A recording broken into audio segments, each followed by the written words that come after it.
Magandang araw mga ka-Wonder and welcome back sa ating YouTube channel. Ito ang Wonder Vlogcaster. Magandang araw sa inyo mga ka-Wonder. Pag-usapan natin itong banta o isang plano upang patansikin si Senate President Tito Soto. At ganun din idadamay itong si Panfilo Lacson para mapilay ang administrasyon at eventually mapatansik si PBBM. Yan pong ating pag-uusapan mga ka-Wonder. Huwag mong subukan.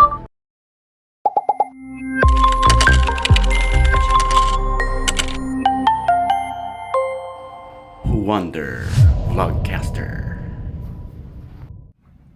So magandang araw muli mga ka-Wonder at salamat, medyo humuhupa yung bagyo at by this time nasa north siya at palabas na. By tomorrow perhaps nandun na siya sa Taiwan. Of course kinalulungkot natin yung mga kababayan nating nasalanta, lalo na itong sa Cebu, hindi pa sila nakaka-recover. Ito na naman. At balita kung may parating na naman. Oh no! So brace yourselves mga ka-Wonder, especially with hope and prayer sa ating Panginoon para hindi niya tayo pabayaan. Anyway, itong bagyo na tinaguriang super typhoon, naging typhoon siya. Pero signal number 3 sa Central Luzon in other parts of Metro Manila. Pero dahil sa sinasabing nature control o yung shield nitong Sierra Madre, Caraballo at itong Cordillera na siyang natural shield na inilagay ng Diyos dyan para proteksyonan. Kung wala yan mga ka-Wonder, mas devastating pa ang resulta. Kaya itong Japan naglagay na rin ng artificial. Pero sa atin talagang nilagay ng Panginoon natural. Kaya pagpasalamat natin yan. Kaya kayong mga miner, kung wala kayong magawang matino, tigil-tigilan nyo ang pagmimina dyan dahil yan po ay nakakatulong upang proteksyonan ang ating bansa. So yun nga mga ka-Wonder, pag-usapan natin itong planong pagpapatalsik dito kay Senate President Tito Soto at Panfilo Lacson. At yan po ay narinig na natin sa ating kausap na medyo malalim din itong insider natin. Pero to confirm that, narinig ko rin yan na pinag-uusapan dito nila Christian, na narinig ko na plano na namang pababain ng Senate President. Pero iba yata yung ipapalit na narinig ko sa kanila. Pero ayon dito sa isang content creator din, na yung kanyang insider na tinagurian niyang puting kabayo ay merong information para sa kanya. At ito nga raw mga DDS ay may pakulo na dyan daw sa Senado tatanggalin nila etong si Senate President Tito Soto at Panfilo Lacson at iuupo nila si Marcoleta. Yan po ang ayon sa kanya. Well, pakinggan natin to mga ka-Wonder para meron tayong basihan. Hello guys, nandito na naman ako. Eto, winter na rito. Nag-i-snow na. Anyway, kausap ko ang puting kabayo guys. Now, ito pala ang plano ha. Ito ang plano ng Makatae Block, okay. Pag-open ng session on Monday, November 10, ng Senado, ang plano ng Makatae Block ay patalsikin si Senate President, si Tito Sen as the Senate President, at para sa ganon, patalsikin din si Ping Lacson para sa Blue Ribbon Committee, At iyo po ay si Marco Beta. Now, ito ay karugtong ito nung gagawing rally sa 16. Okay? Bakit? Itong si Marcoleta ay may inihahandang fake witness na naman, na this time hindi para kay hindi para pagpupukol ng dumi kay Congressman Martin Romualdez, kundi ang pupukulan niya ng dumi ay walang iba kundi si Pangulong Marcos mismo, si PBBM. Gagawa itong si Marco Beta ng eksena at gagawa ng chismis at gagawa ng fake witness na naman upang sa ganon mag-trigger. Kunwari, iti-trigger nila ito para sa November 6, 15, 16, 17 or November 16 rally nila ng INC, o JC at ng JIL. Okay? So yun ang gagawin nilang trigger. Bakit? Ang ginaya nito ay ang template nung pababain si ERAP at magkaroon ng EDSA 2. Na ano ba nag-trigger sa mga Pilipino? Yung pagbubukas ng second envelope, kung natatandaan ninyo. So yun ang kokopyahin nila ngayon, So abangan natin Pero syempre, matatalino ng mga Pilipino, bakit kayo magpapadala? Ngayon, itataon nila na siyempre magkakaroon ng hearing ng November 14. So 16 para matrigger. So ibig sabihin kulang yung panahon para i-verify yung tao na kanilang palalabasin. Yan ay kung magtatagumpay sila. So pag nagtagumpay sila sa pagpapalit kay Tito Sen, alam na this ha, alam nyo na mga kababayan ko. At kung sino ang boboto, sino ang babaligtad. Nako, tingnan natin ha, kung magkakaigi yung plano nila, kung magtatagumpay ba sila o hindi. Okay? So yun lang po muna at malamig na rin. So yun mga ka-wonder, dalawa na sila. Pangatlo na yung insider ko at itong pangatlo na.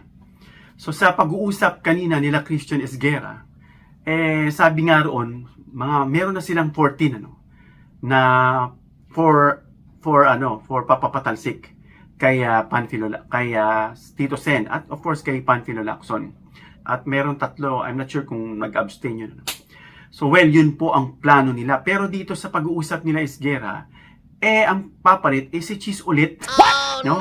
Na alam na nating maraming kaso at feeling niya, tanggap pa rin siya ng taong bayan. Huwag mong subukan. Ganyan tayo rito sa ating bansa.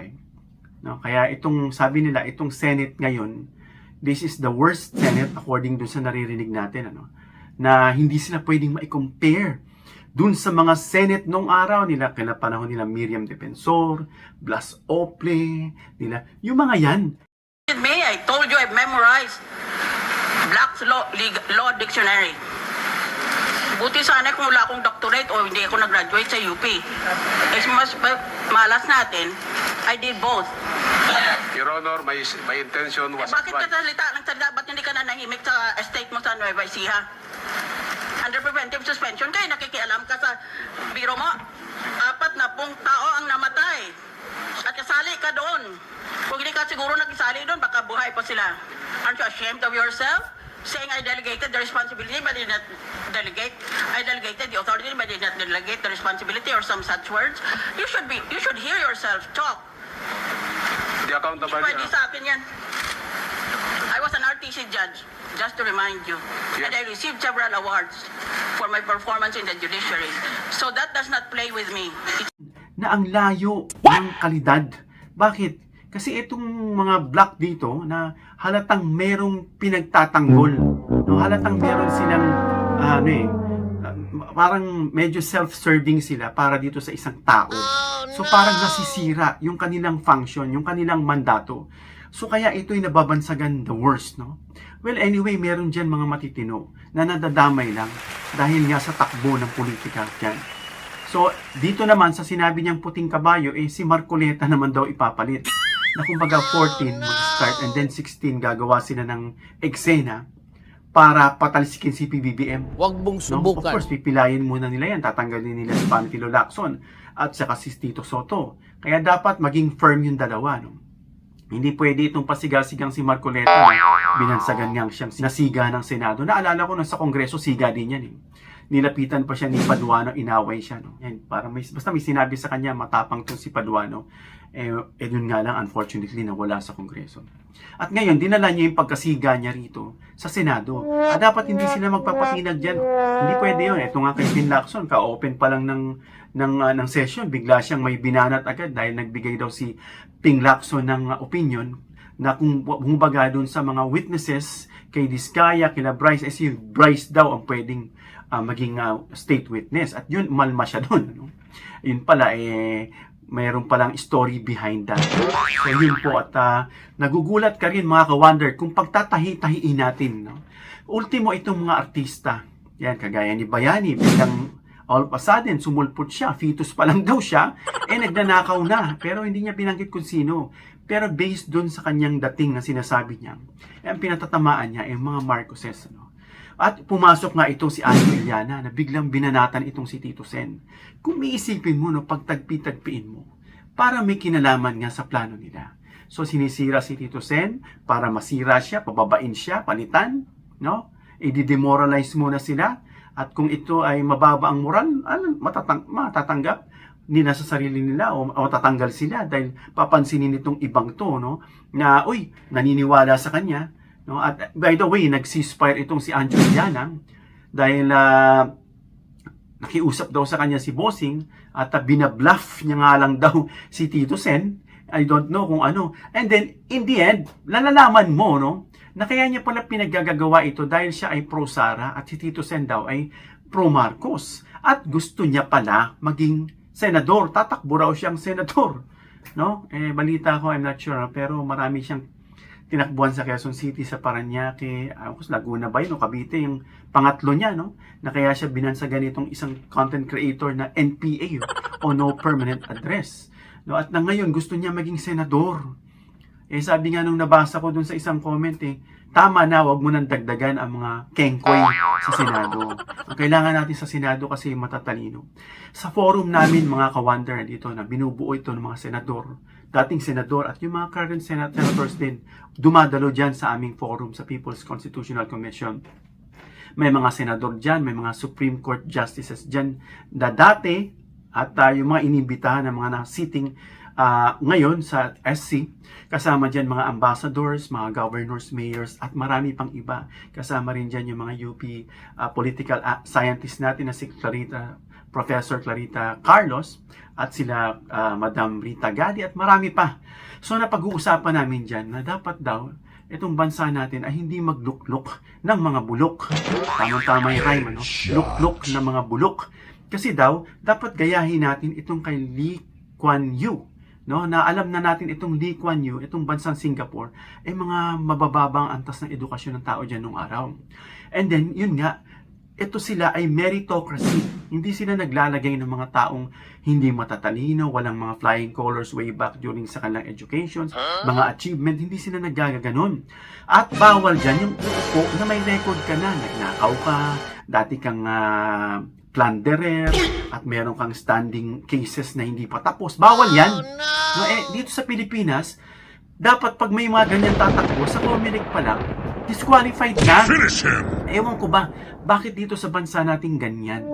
So parang ang sabi kasi, parang namana ng namana. So i-break natin yung sumpa na yan, mga kawander.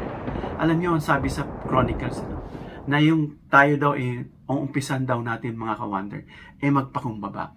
Marami kasi sa atin, lalo dyan mga nakaupo, feeling nila sobrang tatalino na nila. No? Feeling lang naman nila yon. Kaya nakakalimutan nila ang sabi ng Lord sa Chronicles. If my people who are called by my name shall, number one requirement is humble themselves. At matutong mag-pray. Ewan ko, nagpe-pray pa ba yung ating mga leader?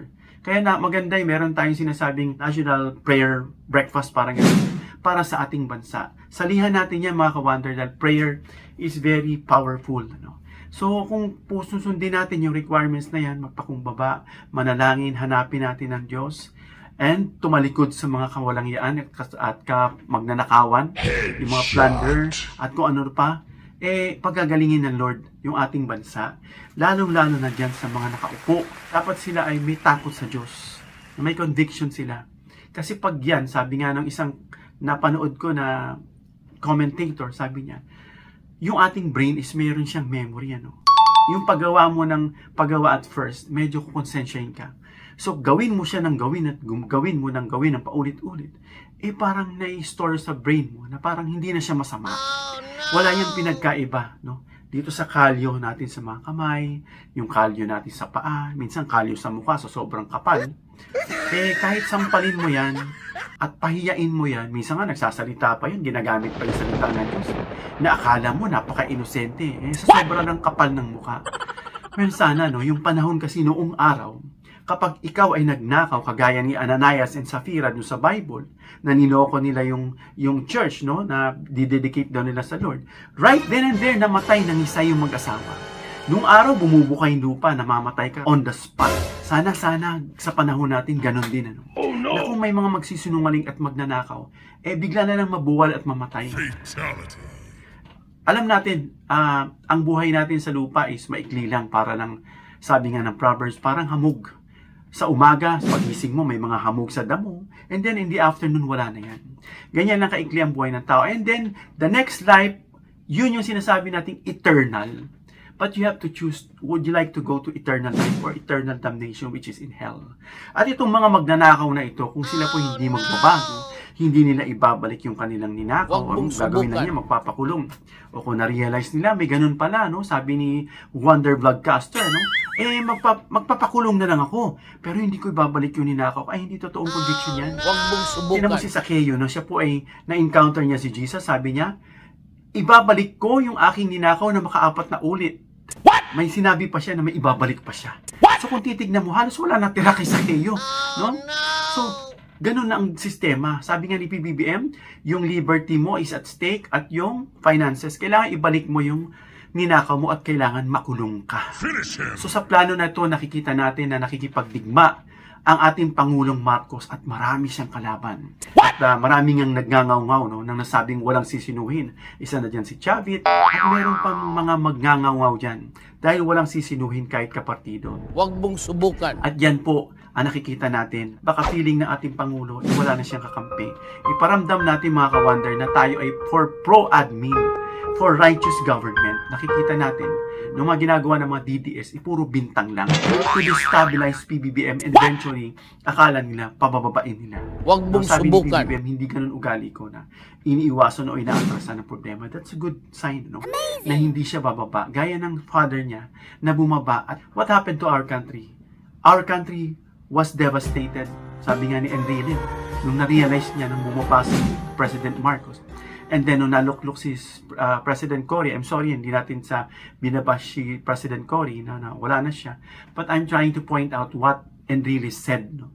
Na na-realize niya nung pagpapatalsik nila kay Ferdinand Marcos Sr. At nung umaten siya ng meeting nila sa kabinete, nakaupo lang daw si Cory at nakikinig lang. Good. Ikaw, ano? Yung ina-absorb niya yung payo ng kanyang gabinete. At doon niya na-realize, ano ba tong ginawa ko?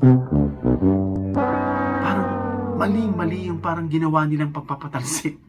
And then, of course, nalaman natin na nagsisi siya. Meron silang forum ni PBBM, nag-usap sila. At of all na politicians na nagsasabi tungkol sa Marcoses, si Enrile yung pinaka-credible kasi lahat ng presidente dinaanan na niyan. Lahat ng politika alam na niyan. Kaya sinabi niya yung katotohanan. Actually, he repented for what he did. So yun mga ka-wonder, itong plano na to, abangan natin at huwag nating hayaan, no, na balasubasi nila Huwag mong ang ating subukan. bayan sa pamamagitan ng pamumulitika dyan sa Senado. Dahil hindi nila ma-penetrate ang Kongreso dahil marami ang Kongreso eh. Dito sa Senado, 24 lang sila eh. Kampi-kampihan lang yan eh. Partido rito, partido rito. At ipagdasal natin na hindi sila magtagumpay. Ang taong bayan ay nagbabantay. Ang Pangulo ay nagtatrabaho para sa ibangon ng ating bansa habang ang kabila ay busy sa paninira. Well, kung hindi na yan makontrol ni PBBM, sobra-sobra na yung ginagawa nyo, antayin nyo yung martial law. Yak hindi nyo magugustuhan. Kaya medyo alalay lang, huwag masyadong gigil mga DDS. Kasi baka mamaya, be careful what you wish for. Hanggang dito lang tayo mga ka-wonder. If you like this video, please give me a thumbs up para ma-share ni YouTube.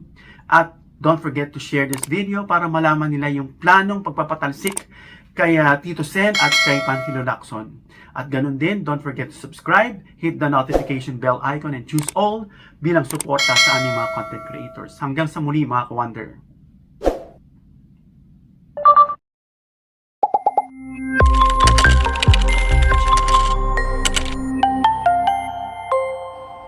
Wonder Vlogcaster.